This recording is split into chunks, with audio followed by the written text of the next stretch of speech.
सो हम स्टार्ट करेंगे with set B. Set B में 7 क्वेश्चन हैं। So let's hop on question 1। क्या कह रहा है क्वेश्चन 1? आउट ऑफ 1000 पर्सन, 1000 लोग हैं, 25% वो इंडस्ट्रियल वर्कर्स। 1000 में से 25% मतलब 250 लोग, ये 1000 है, इसमें से 250 क्या है? इंडस्ट्रियल वर्कर्स है। ठीक है। द रेस्ट वो एग्रीकल्चर वर्कर्स। रेस्ट मतलब बचे हुए सारे, मतलब 750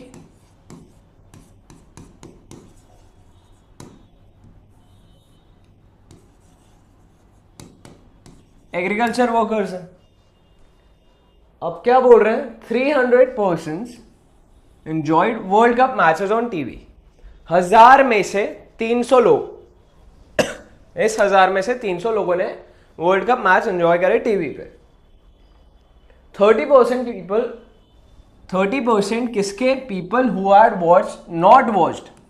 क्या बोला? जिनने नहीं देखा वर्ल्ड कप, मतलब 700 लोग। 300 लोग वर्ल्ड कप देख रहे हैं और 700 नॉट वर्ल्ड कप वाले हो गए। ओके। उसमें से 30% नॉट वर्ल्ड कप वाले जो थे इंडस्ट्रियल वर्कर्स थे। इंडस्ट्रियल वर्कर्स कितने हैं? 250। क्या बोला है? 30% of the people who had not watch world cup, मतलब इसका 30%। तो आप लोग तो कैलकुलेटर निकाल लीजिए। 700 का 30% होता है 210। तो इसका 210 क्या है? Industrial worker. तो बचे हुए क्या हो गए? एग्रीकल्चर वर्कर्स, जिनने नहीं देखा। तो कितने रिमेनिंग है? 490।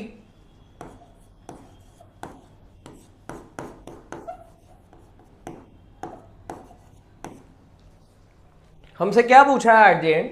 Number of agriculture workers who had enjoyed the world cup on the match, world cup match on TV. Agriculture worker है 750, जिनने नहीं देखा वो कितने हैं? 490। देखो 700 माइनस 210, ये वैल्यू थी 490। जिनने नहीं देखा 750 टोटल थे, उनमें से ये माइनस कर दो।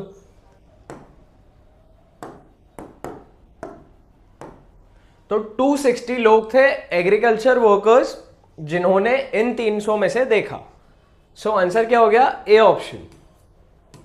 इजी क्वेश्चन है। जो जो डाटा गिवन है उसे एक अच्छे वे में लिखो ताकि तुम समझ पाओ क्या हो रहा है क्वेश्चन में।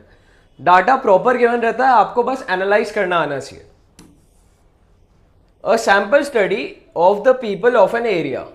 एक सैंपल स्टडी है लोगों की एक एरिया के। उससे क्या पता चला?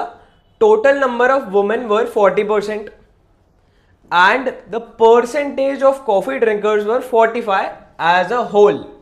एज अ होल मतलब टोटल में से। तो देखो ना, सिर्फ परसेंटेज में बात हो रही है ना, तो हमेशा मान लिया करो टोटल लोग कितने हैं? 100।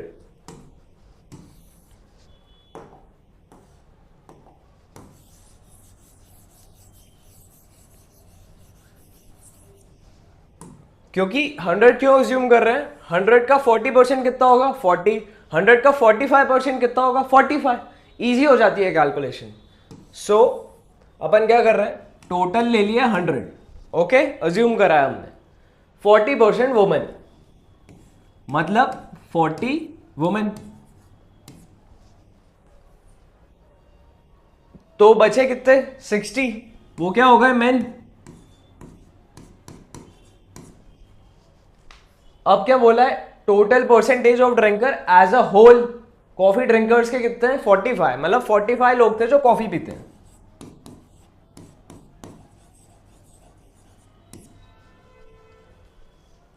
The percentage of male coffee drinkers was 20.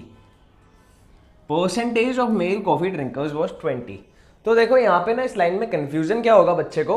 वो क्या सोचेगा? परसेंटेज मेल कॉफी ड्रिंकर्स के, मतलब ये 60 मेल है, उसका 20% मेल कॉफी ड्रिंकर्स है, तो वो यहाँ पे गलत वैल्यू ले लेगा। वो क्या हो रहा है यहाँ पे? देखो ये लिखा है ना एज अ होल, तो बात एज अ होल ही चल रही है, मतलब टोटल में 20 मेल लोग हैं, 45 में से कितने 20 मेल हैं, तो फीमेल कितनी हो गई 25,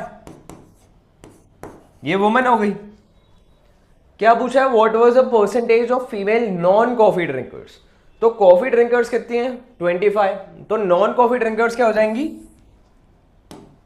40 माइनस 25, इसकी वैल्यू होती है 15। देखो B option is correct.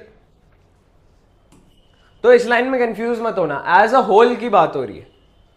Cost of sugar in a month under the heads, क्या हेड्स हैं, raw material, labour, direct production और एक आखिरी है अदर्स। तो इनकी कितनी कॉस्ट थी 12, 25, 35, 23 यूनिट्स रिस्पेक्टिवली बोल दिया है। तो रॉ मटेरियल की 12 थी, लेबर की 20 थी, डायरेक्ट प्रोडक्शन की 35 एंड अदर्स की 23 यूनिट्स थी। What is the difference between the central angles for the largest and smallest components of the cost of sugar. तो लार्जेस्ट कौन सा है, लार्जेस्ट हो गया ये वाला 35, स्मॉलेस्ट हो गया 12। दो तरीके हैं, पहले तो 35 माइनस 12 कर दो,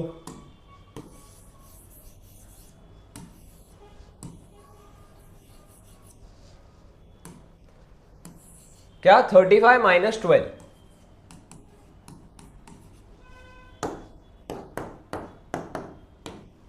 तो ये वैल्यू हुई 23। अब क्या करो, इन सब का एडिशन कितना जा रहा है 12 plus 20 plus 35 plus 23, 12 plus 25 sorry 20 plus 35 plus 23, total value आ रही है 90। तो ये जो वैल्यू आई है ना 23, इसको डिवाइड करो 90 से, हमें क्या चाहिए सेंट्रल एंगल चाहिए, तो इंटू 360 हो जाएगा यहाँ पे। तो बेसिकली क्या हुआ ये 23 डिवाइड बाय 90 इंटू 360, इसकी वैल्यू आ रही है अप्रोक्सीमेटली 91.99। ये कुछ वैल्यू है, ऑप्शन चेक करो 72 नहीं, 48 नहीं, 56 नहीं, 92 एकदम क्लोज है 91.99 के। सो ये हमारा आंसर है। क्वेश्चन नंबर 4, अब ये बहुत इजी क्वेश्चन है। The number of accidents for 7 days in a locality are given below. एक लोकेलिटी में नंबर ऑफ एक्सीडेंट्स 7 दिन के लिए गिवन है। 0 एक्सीडेंट्स, फ्रीक्वेंसी कितनी है 15, 1 के लिए 19 है, 2 के लिए 22 है और ऐसे गिवन है। What is the number of cases when 3 और लेस एक्सीडेंट्स ओकर, 3 या उससे कम, मतलब क्या पूछा जा रहा है, सॉरी जो वैल्यू है वो इतनी कब है, 3 या उससे कम, ओके। तो 3 भी इंक्लूड होगा, ये वाली वैल्यू और ये सारी आएंगी। सो 31 प्लस 22 प्लस 19 प्लस 15, ये पूछा जा रहा है। सिंपल सा क्वेश्चन है, 31 प्लस 22 प्लस 19 प्लस 15, इसकी वैल्यू आ रही है 87। D option is correct. The following data relates to the income of 86%। 86% की इनकम के से रिलेटेड डाटा दे रखा है। इनकम इन रुपीस, जिनकी 500 से 999 के बीच में, वो कितने लोग हैं 15,000 से 1500 1499 के बीच में 28 लोग हैं, और 1500 से 1999 वाली इनकम वाले लोग कितने हैं 36, और 2000 से 2499 वाले कितने हैं 7। व्हाट इज द परसेंटेज, देखो ये ध्यान रखना, परसेंटेज बोला है, क्या पूछा है हमसे, percentage of person earning more than ₹1500। Okay, 1500 के ऊपर कितने हो गए ये और ये, तो क्या करोगे 36 प्लस 7 43। अब बच्चा ये परसेंटेज रीड नहीं करेगा, what he will try is, यहाँ पे 43 आंसर ढूंढने की ट्राई करेगा, उसे मिलेगा नहीं, वो बोलेगा क्वेश्चन ही गलत था। और ऐसे में ऐसा मत करना कि नियर बाय 45 था तो 45 टिक कर दिया। परसेंटेज लिखा है मतलब इन सबका टोटल, ये क्या है 43 आ रही है वैल्यू। अब 15 प्लस 28 प्लस 36 प्लस 7, टोटल 86 है। हमें क्या 43 डिवाइड बाय 86 इंटू 100 करना है, परसेंटेज निकालना है ना। तो ये क्या हो गया 2 और ये हो गया 50, therefore 50%। So A option is correct. Let's start with question 6। Question 6 क्या बोल रहा है, the following data relate to the marks of group of student. Data दे रखा है, मार्क्स बिलो 10 15 लोगों के, बिलो 20 38 लोगों के, बिलो 30 65, बिलो 40 84, बिलो 50 100। हमसे पूछा क्या जा रहा है, how many students got marks more than 30, 30 से ज्यादा कितनों के। तो बिलो 30 तो हमें पता है 65 लोग हैं इन टोटल। बिलो 30 मतलब वो बिलो 20 भी इंक्लूड कर रहे हैं, बिलो 10 भी इंक्लूड कर रहे हैं। अब इसके ऊपर बिलो 40 वाले, बिलो 40 मतलब क्या हो गया 0 to 40, पर अपने को क्या चाहिए, अपने को मार्क्स चाहिए कहां से 30 से 50 तक के।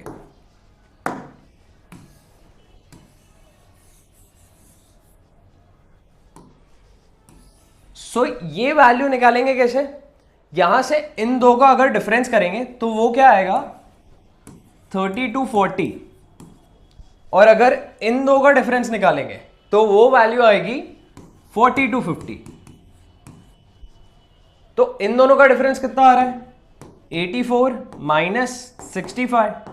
19 लोग हैं जिनके मार्क्स कहां हैं 30 से 40 के बीच में, तो ये कितने हो गए 19। अब 100 माइनस 84 मतलब 16।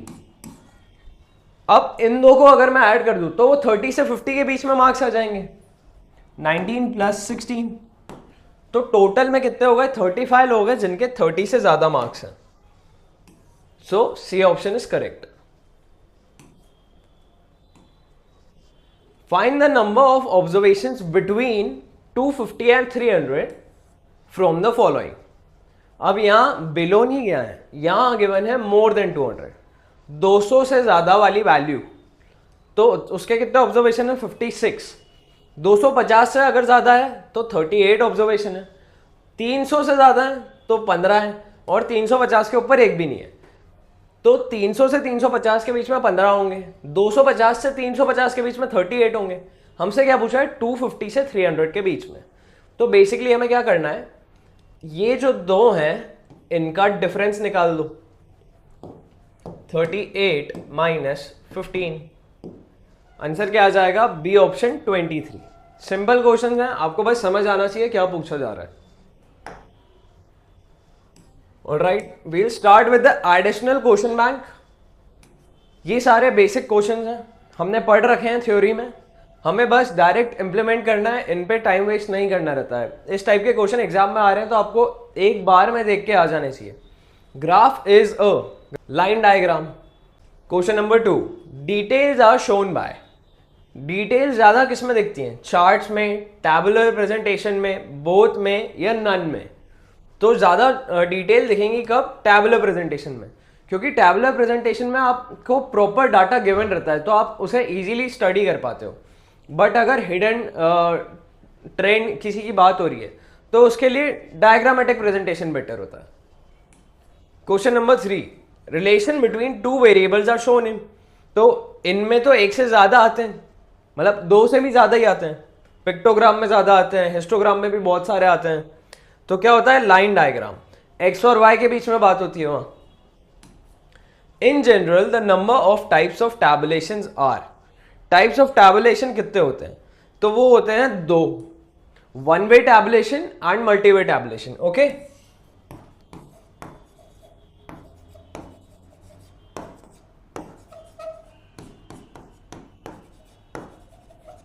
ये होते हैं, but you don't have to remember it कि क्या नाम है। What you have to do is learn these few question. देखो ये क्वेश्चन नंबर 4 5 इनको लर्न कर लो। और टेबल हैश, टेबल में कितने पार्ट्स होते हैं पूछ रहा है, 4 पार्ट्स, 2 पार्ट्स, 5 पार्ट्स या नन पार्ट्स। तो 5 पार्ट्स होते हैं, स्टॉप, फुटनोट, ये सब क्या है, ये टेबल के पार्ट्स हैं। तो याद कर लो कि 5 पार्ट्स होते हैं।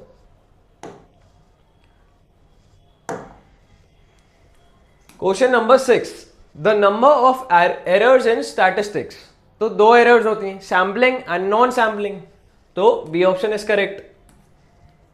The number of frequency distribution is, frequency distribution कितनी होती है, वो भी दो होती हैं, लेस देन और मोर than type, A option. Class frequency divided by width of the class, ये क्या होता है, ये होता है frequency density.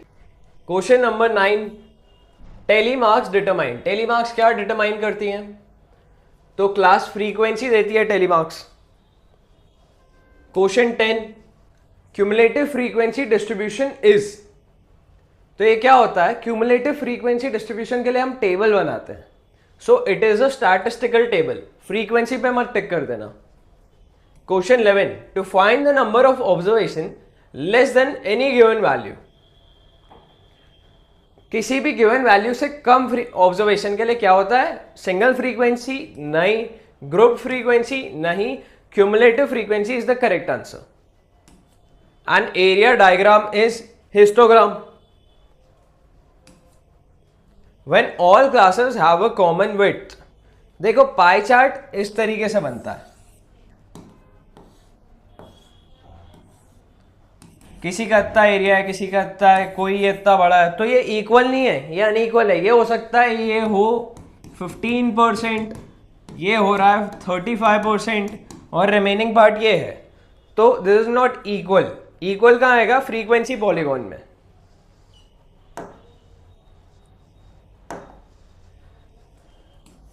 An approximate idea of the shape of frequency curve is given by, तो फ्रीक्वेंसी कर्व का कौन देता है, फ्रीक्वेंसी पॉलीगॉन, क्योंकि फ्रीक्वेंसी पॉलीगॉन फॉर्म करने के बाद ही फ्रीक्वेंसी कर्व बनता है।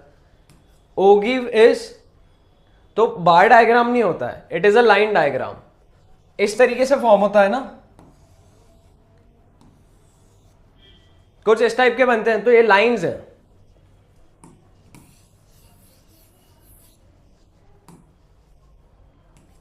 Unequal width of classes in the frequency distribution do not cause any difficulty in construction of, तो ओगिव नहीं है, फ्रीक्वेंसी पॉलीगॉन का कह सकते हैं, बट वो फॉर्म कब होता है, हिस्टोग्राम बनाते हैं उसके बाद ही फ्रीक्वेंसी पॉलीगॉन बनता है ना, so C option is correct. Question number 17, graphical representation of cumulative frequency distribution is called, distribution के ग्राफिकल रिप्रेजेंटेशन को क्या कहते हैं, ओगिव। The most common form of diagrammatic representation of grouped frequency distribution, most common diagrammatic representation क्या होता है, histogram. Vertical bar chart में appear somewhat like, किसके जैसा थोड़ा बहुत दिखता है, तो वर्टिकल बार चार्ट होते हैं ऐसे, और हिस्टोग्राम कैसा होता है,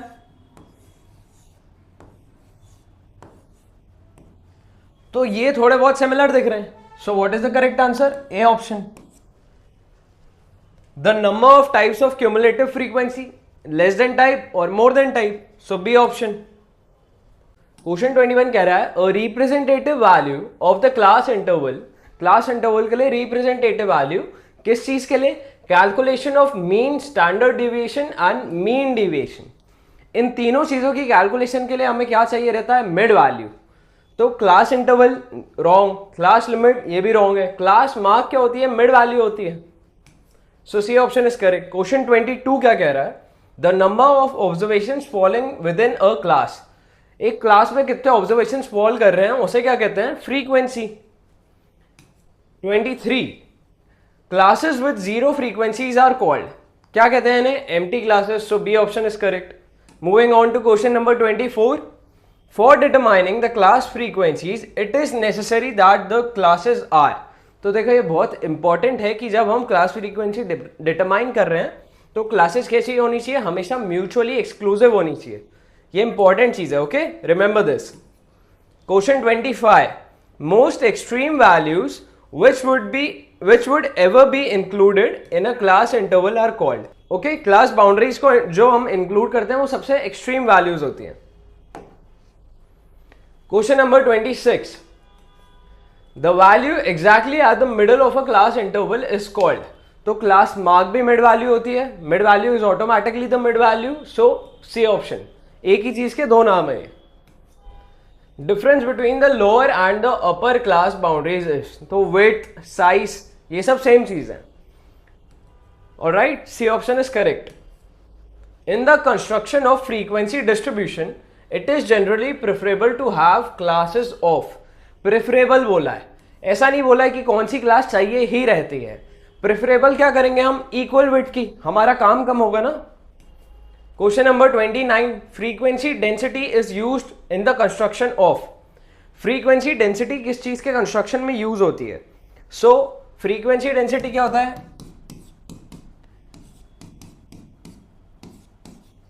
frequency divided by class length. जब एक हिस्टोग्राम बनाते हैं तो ये जो हाइट आ रही है यहां पे, ये क्या डिनोट करता है हिस्टोग्राम में, फ्रीक्वेंसी. और ये जो विड्थ है हर एक रेक्टेंगल की, ये क्या है, ये है लेंथ. तो क्लास फ्रीक्वेंसी और क्लास लेंथ ये सब कहां यूज हो रहा है, हिस्टोग्राम में. That's why A option is correct.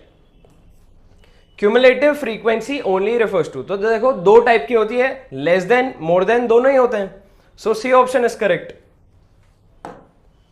Question number 31, for construction of a grouped frequency distribution.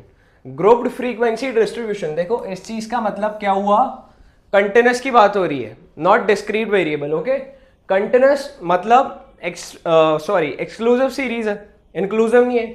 Exclusive है तो क्लास लिमिट आ जाएगा, इंक्लूसिव में होता है class boundary. Question 32, in all statistical calculation, सारी स्टैटिस्टिकल कैलकुलेशंस और diagrams involve and points of class. In and points को क्या कहते हैं. सो क्वेश्चन नंबर 32 का ए option is correct. Class boundaries कहलाती हैं ये. अपर limit of any class is dash from the lower limit. Upper limit देखो 0 to 15 मान लो, फिर 15 to 30, 30 to 45. तो ये अपर लिमिट और ये लोअर लिमिट क्या है, सेम है. So A option. Upper boundary of any class coincides with the lower boundary of the next class. तो हाँ, ये भी ट्रू है.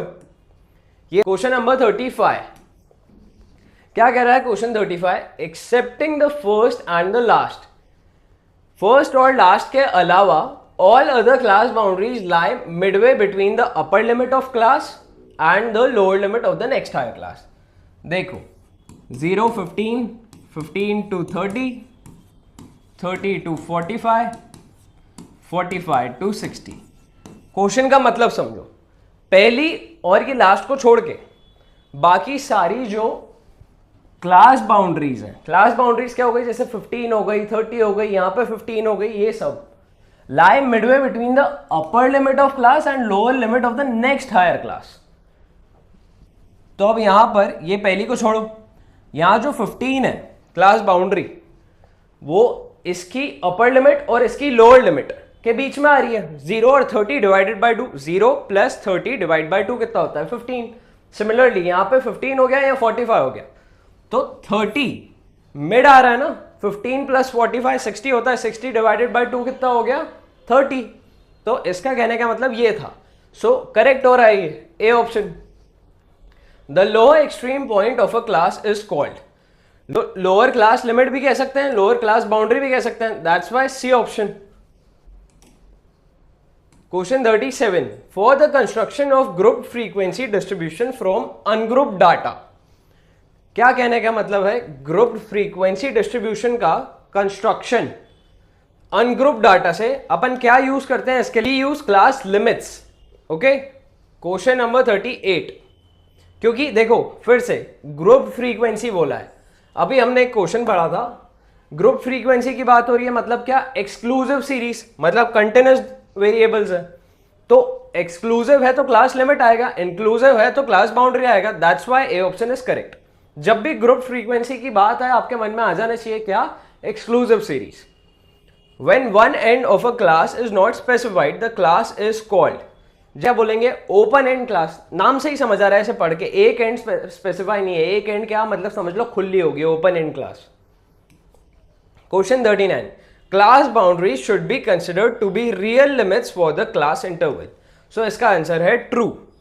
क्लास बाउंड्रीज को रियल लिमिट कंसिडर करा जाना चाहिए. Yes. Question number 40, difference between the maximum and minimum value of a given data is called. तो जो सबसे लार्ज और सबसे छोटी वैल्यू का डिफरेंस है उसे क्या कहते हैं? रेंज। मैंने अभी भी बताया था ये एक हिस्टोग्राम है। तो देखो ये विड्थ और ये विड्थ ये सब अनइक्वल है, ये लेंथ है, बट इसका कुछ भी इनकी हाइट से मैटर नहीं कर रहा। वो किस पे डिपेंड करती है? फ्रीक्वेंसी पे। ये वाली जो पूरी हाइट है ये इसकी फ्रीक्वेंसी पे डिपेंड कर रही है। So what would be the correct answer? Class frequencies. Question 42 का A. Consecutive rectangles in histogram have no space between them. देखो ये रेक्टेंगल्स जो है इनके बीच में कोई स्पेस नहीं आ रही है, सो this statement is true. Histogram emphasizes the widths of the rectangles between the class boundaries। तो हाँ वो emphasize करता है width पे, क्योंकि उसके फॉर्मूला में ही आता है ना FD equals to CF divide by CL। So B option. Question 45, mode की बात हो रही है। मोड अगर हमें फाइंड करना है तो क्या यूज होता है? हिस्टोग्राम।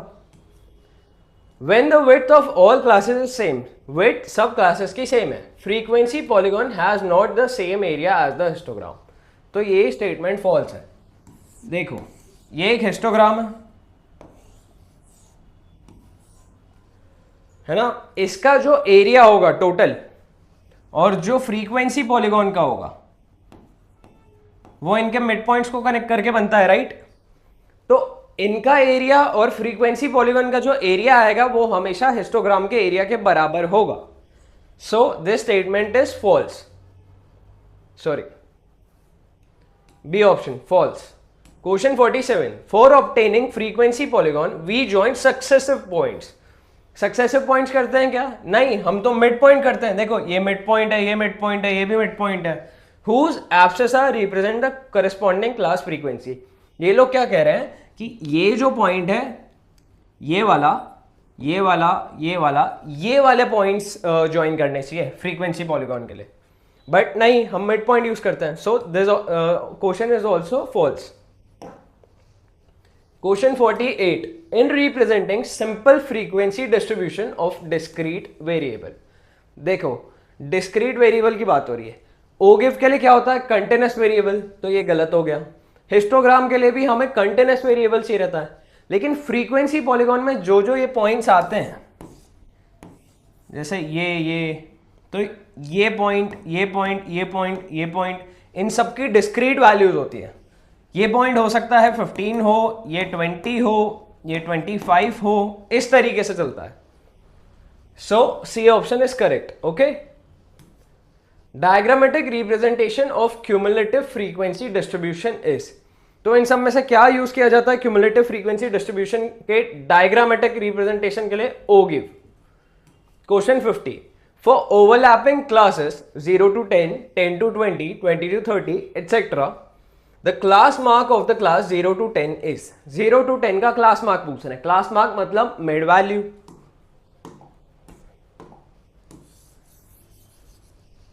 अब क्लास क्या है? 0 to 10, इसकी मिड वैल्यू मतलब 10 और ये 0 को ऐड करो, lower limit upper limit, divide by 2, क्या हो गया ये? 5। So A option is correct. For the non overlapping classes, देखो नॉन ओवरलैपिंग क्लासेस दे रखी है 0 to 19, 20 to 39, 40 to 59। Class mark of the class 0 to 19 मतलब 0 + 19 डिवाइड बाय 2। यहां पे 10 था ना, 10 की जगह 19 आ जाएगा। सो 19/2 9.5 होता है। So C option is correct. Simple से क्वेश्चन है। क्लास दे रखी है 0 to 10, 10 to 20, 20 to 30, 30 to 40, 40 to 50 और उनके करस्पॉन्डिंग उनकी फ्रीक्वेंसी दे रखी है। For the class 20 to 30 cumulative frequency is. क्या करना पड़ता है हमें क्यूमुलेटिव फ्रीक्वेंसी निकालने के लिए? 20 to 30 की मतलब ये सब ऐड कर दो। ओके, 5 + 8 + 15 कितनी वैल्यू हो जाएगी? 28।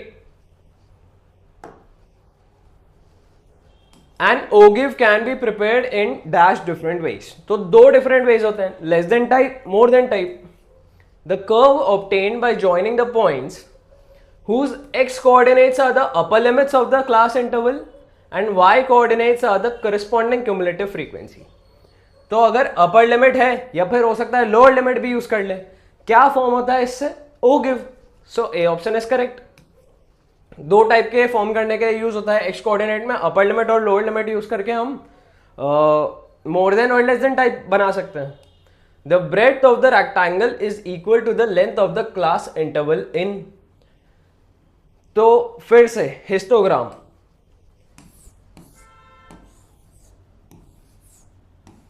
ये ब्रेड्थ है ना, रेक्टेंगल की ब्रेड्थ तो ये लेंथ होती है, तो ये ब्रेड्थ क्या है? Class length. यही पूछा है हमसे, लेंथ के बराबर कहां होगी breadth of rectangle? In histogram the classes are taken, तो कैसी क्लासेस लेते हैं? ओवरलैपिंग। इसका मतलब कंफ्यूज मत करना, ओवरलैपिंग का मतलब ये नहीं है कि इनकी लेंथ अलग अलग नहीं हो सकती। हो सकता है ये एक क्लास लेंथ हो 0 to 10, दूसरी 10 to 25, तीसरी 25 to 30 हो। बट ओवरलैपिंग तो है ना, यहां 0 to 10 हो रही है, यहां पे 10 से ही चालू हो रही है, 25 पे खत्म हो रही है, यहां फिर से 25 से चालू हो रही है। तो क्लास लेंथ का कोई वो नहीं है, इक्वल और नॉन इक्वल हो सकते हैं, बट ओवरलैपिंग होने चाहिए। For overlapping class intervals the class limit and class boundary are, तो कैसी होती हैं? सेम। ओके, क्योंकि अगर क्लास बाउंड्री की बात करें तो वो क्या हो जाता है? Inclusive series. लेकिन इंक्लूसिव सीरीज में भी हम +0.5 -0.5 करके उसको क्या कर देते हैं? एक्सक्लूसिव, इसलिए सेम होंगी। Data classification is of dash kinds, 4 kind का होता है, temporal, spatial, qualitative and quantitative. So A option is correct. So please stay tuned and thank you everyone.